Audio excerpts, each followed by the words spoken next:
Krishna, Krishna Krishna, Hare Rama, Hare Rama, Rama Rama, Hare Hare. We continue reading from Srimad Bhagavatam, Canto 4, Chapter 20, Text 4. Purusha yadi muyanti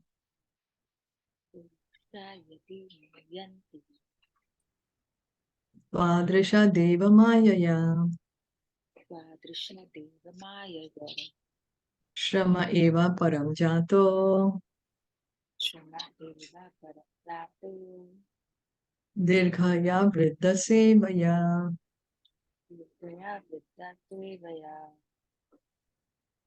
Translation and purport by His Divine Grace, A.C. Bhaktivedanta Swami Srila Prabhupada. If a personality like you, who are so much advanced because of executing the instructions of the previous acharyas, is carried away by the influence of my material energy, then all your advancement may be considered simply a waste of time. Does anyone remember who's speaking to who?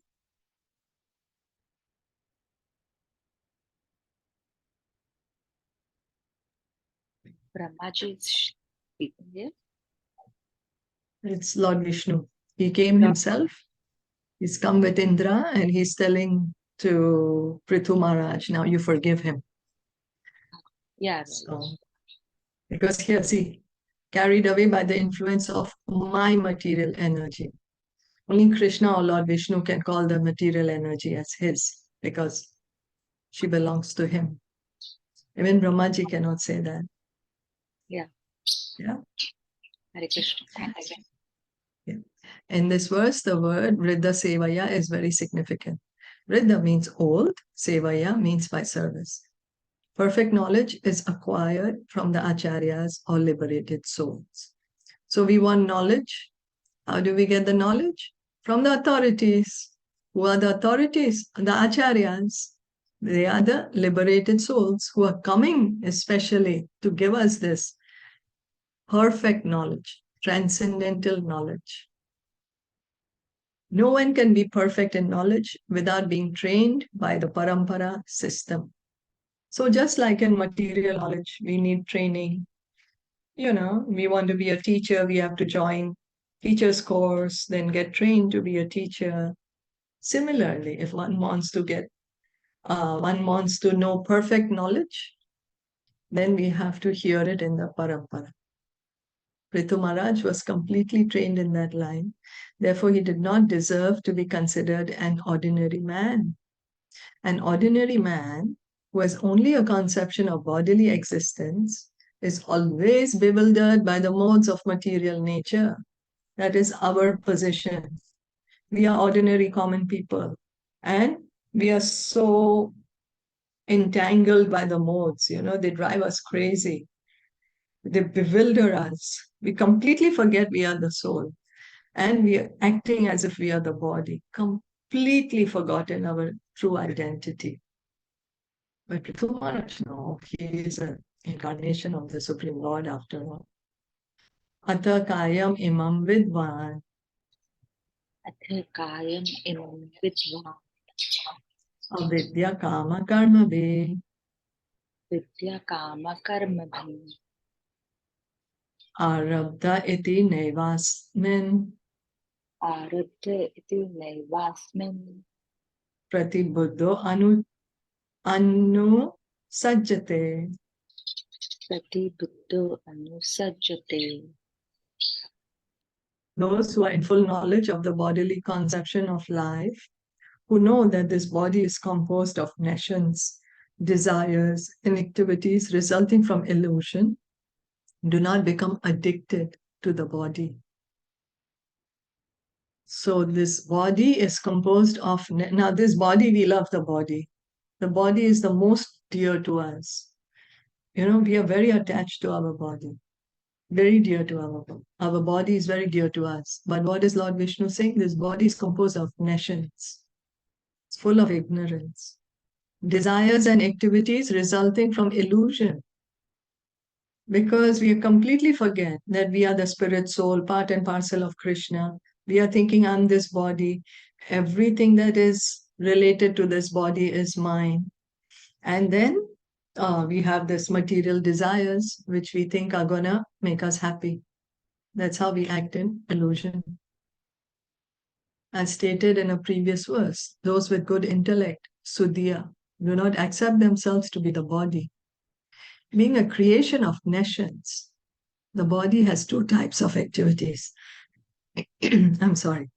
In the bodily conception, when we think that sense gratification will help us, we are in illusion. But we are thinking that I will gratify my senses and I will be happy.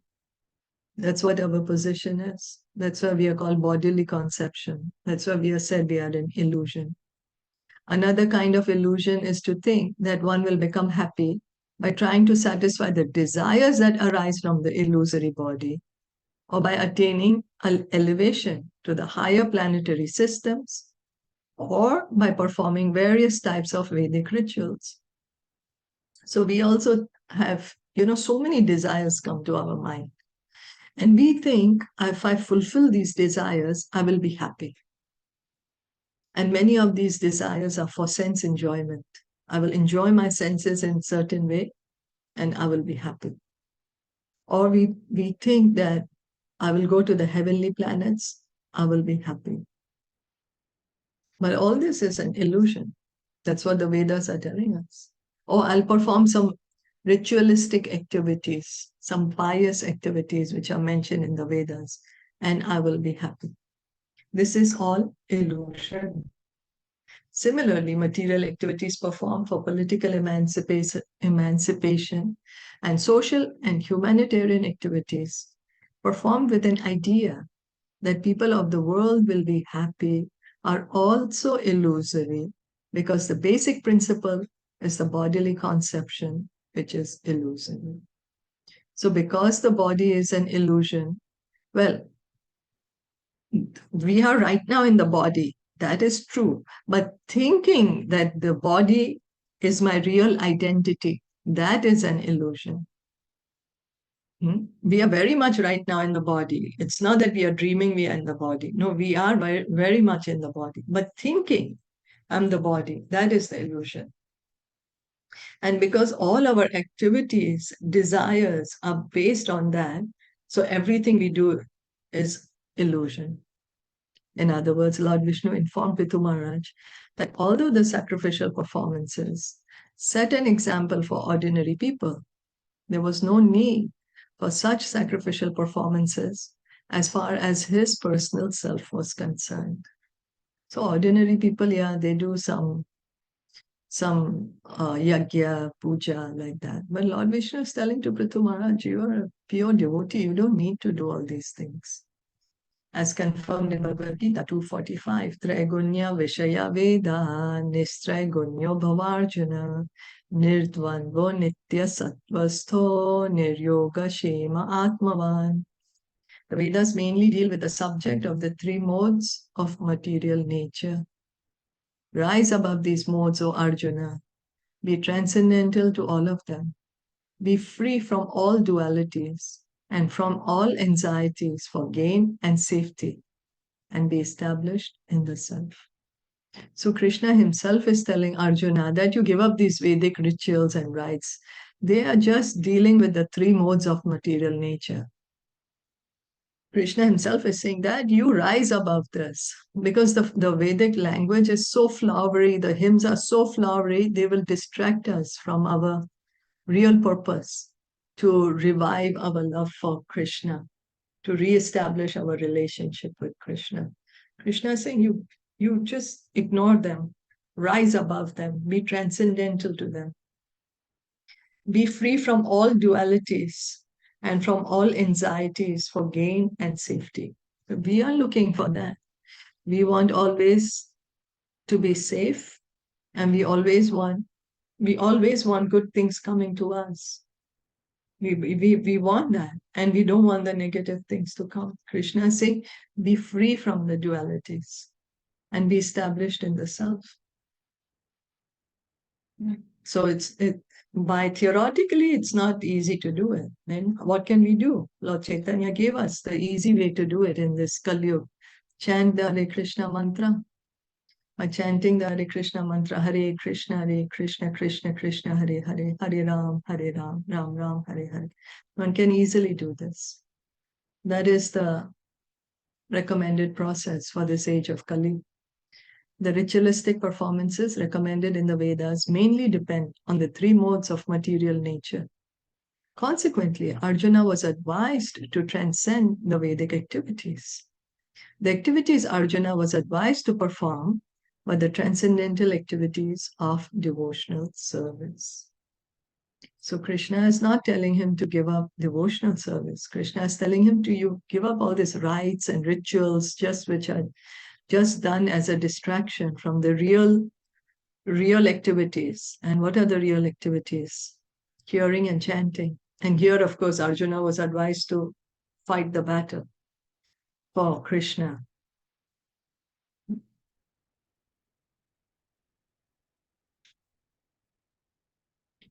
Asam Shakta Sharire Asman.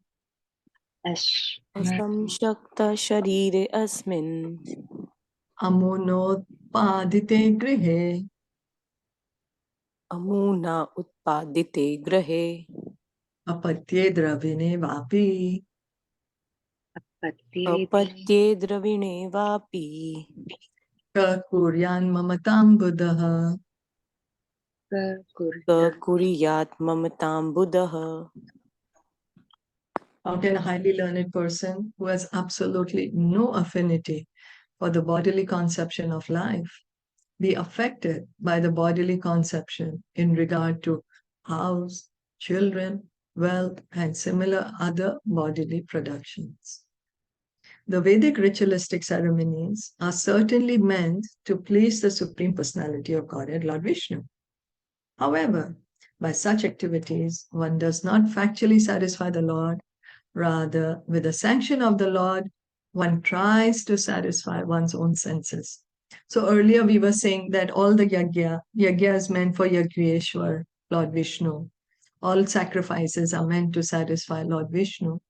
But then why are people performing sacrifices? Yeah, what is the primary reason? Let me please Lord Viṣṇu so that he can please me. So he can give me all the things that I need so that I can be happy. So in other words, materialists who are especially interested in sense gratification are given permission or license to enjoy sense gratification by executing the Vedic ritualistic ceremonies. That's why it's called Karma Kand. This is Karma Kand, that you follow the Vedas, you do all these yagyas, and by satisfying the Lord, one can get a more opulence. Dharma, you follow religious principles, artha, can get more opulence, and with which can enjoy the senses more. The Vedic performances are based on the three modes of material nature. Those who are elevated above the material condition are not at all interested in such Vedic performances. Rather, they are interested in the higher duties of transcendental loving service to the Supreme Personality of Godhead. Such devotional service is called Nistraigonya. So the Vedic rituals, they deal with the modes, but the devotees are not concerned with the modes. They want to engage in pure devotional service. It's out of love. It's out of love that they want to be situated in that position. Such devotional, so that's why it's called Nistraigonya. Devotional service to the Lord has nothing to do with the material conception of bodily comfort. Pure devotional service begins from the liberated platform, from the Brahma-Bhuta platform, where the living entity is completely understood. I am not this body, I am a spirit soul, part and parcel of Krishna. So he's liberated, so he still has to do something. A soul cannot be just doing nothing, can't sit and do nothing. He has to do something. He realizes that He has this loving relationship with Krishna, so he wants to be situated in that relationship. He realizes he has a duty to perform. That is the Sanatan Dharma, the duty, and that is bhakti, devotional service. Are there any questions or comments?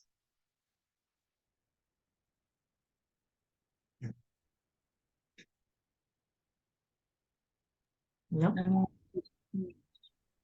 Okay, we'll continue. Eka Shuddha Swayam Jyotir Eka Shuddha Swayam Jyoti Nirguna Asoguna Shraya Guno Ashurgunashraya Sarvago Anavrita Sakshi Sarvato Anavrata Sakshi Nirat Matmanaha Paraha.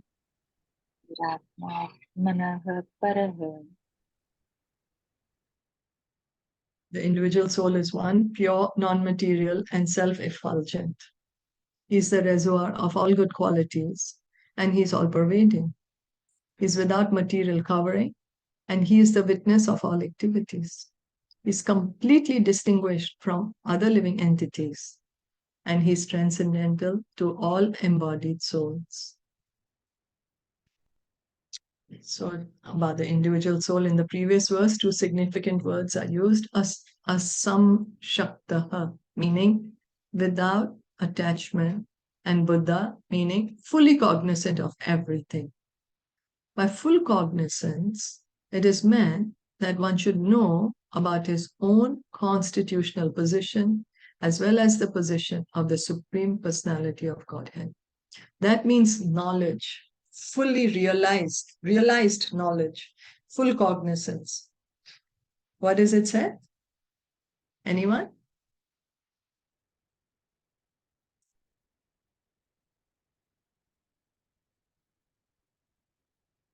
That we should understand our own real position. What is my position as a soul? Who am I? What is my relationship with Krishna? That is real knowledge. And when we can be situated in that knowledge, that is realization. According to Sri Vishwanath Chakravarti Thakur, in this verse, Lord Vishnu is describing himself or the Parmatma. The Parmatma is always distinguished from the embodied soul as well as the material world. So in our body right now, how many souls are there? Two souls. Two. Two, that's right. Who are they? The soul and the super soul. That's right. Thank you. Yes, the soul and the super soul, they are different. We are not the super soul. We are only the soul. Therefore, he has been described as Para. That Para, or Supreme Personality of Godhead, is Eka, meaning one. The Lord is one, whereas the conditioned souls embodied within the material world exist in many varieties of form. So, there is super soul in me, there is super soul in you, and there is super soul in everyone. So, how many super souls are there? One. There is only one. Yeah. That's right. Thank you. But how many souls are there? Two. No, souls, they are like individual, no? In each Yes. living entity. Countless, right? Yeah. Yes, that's right. Thank you. Thank you so much. That's right. Okay, so then there are demigods, human beings, animals, trees, birds, bees, and so forth. Thus, the living entities are not ek, but many. As confirmed in the Vedas, Nityo Nityanam Chetanas Chetananam. The living entities who are many and who are entangled in this material world are not pure. So we the soul, the Jivatma, we are entangled with the modes of nature. They bound us with these modes of nature.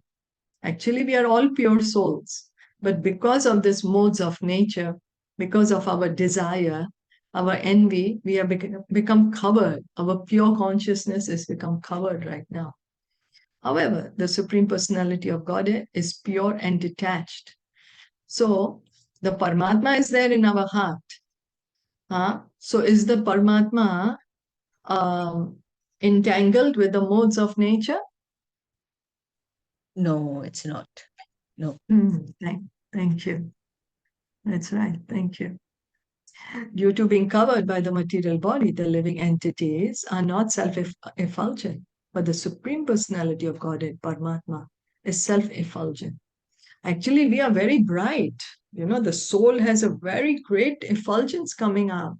But that effulgence of ours is covered right now because we are covered by this body.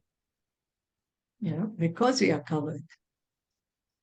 So, living entities being contaminated by the modes of material nature are called saguna, whereas Parmatma, the Supreme Personality of Godhead, is nirguna, not being under the influence of material modes. So many people say, oh, Parmatma is called nirguna, God is called nirguna, means he has no guna only. No, it doesn't mean he has no guna, no qualities. It means he has no material qualities. He's not controlled by the material modes of nature. Whereas we, the living entities, we are controlled by the material modes of nature. This is the way we understand. Because how can we have something that God does not? Does not make any logical sense, no? That means we are trying to claim, I have something that God does not have. And so that means I'm greater than God. Isn't it? But that's not the truth. And also people think that nirguna means like God is impersonal. Yes, cannot be that's seen. right. Yeah? Yes, but that's not the way to understand it. It means he's above the modes of nature. Yeah, doesn't mean that he becomes impersonal. He's very much a person. If we are persons, how can God not be a person, right? If we have something, again, it comes to the same thing. Then how can we have something that God does not have? Yeah. Yes. So the conditioned soul's vision is covered by material contamination. Therefore, he cannot see the cause of his actions and he cannot see his past lives. So we are completely under the modes of nature. We don't even know how we are acting, what we have been through, what reactions we are getting. We can't see all that. We are completely bewildered, like mad person. The Supreme Personality of Godhead, not being covered by a material body, is the witness of all the activities of the living entity. So the Parmatma can see. He is seeing. But both of them, the living entity and the Parmatma, the Supreme Personality of Godhead, are Atma or Spirit. They are one in quality, yet they are different in so many ways, especially in regard to the six opulences the Supreme Personality of Godhead has in full. So Krishna is spirit, we are also spirit, but the size is completely different. We are very, very minute. Krishna is unlimited. So Krishna's opulence is also unlimited. And our opulence is limited. Can anyone say, I'm richer than God? Can anyone say, oh, this person is richer than God? No, right? No one is richer than God. No one is more beautiful than God. No one has more knowledge than God. So that is the meaning of God. He has six opulences in full. Nobody can compete with him. Full knowledge means that the Jivatma, the living entity, must know both his position and the Supreme's position. That is full knowledge. So knowledge is what does it mean? Knowledge of self-realization. Self-realization and God realization happens together. Both go hand in hand. Why? Because we are part and parcel of Krishna. We need to understand Krishna's position. We need to understand our position. And that is knowledge. Like when the sun comes up, when the sun is not there, everything is dark. We can't see anything. We can't see ourselves. We can't see the sun. We can't see anything around us. What we do when the sun comes up, everything becomes clear. We can see the sun. We can see everything around us and we can see ourselves. This is how we understand. We try to understand Krishna, Krishna's position, automatically we will get self-realization. It goes hand in hand. So understanding both our position and the position of God. That is full knowledge. Are there any questions or comments?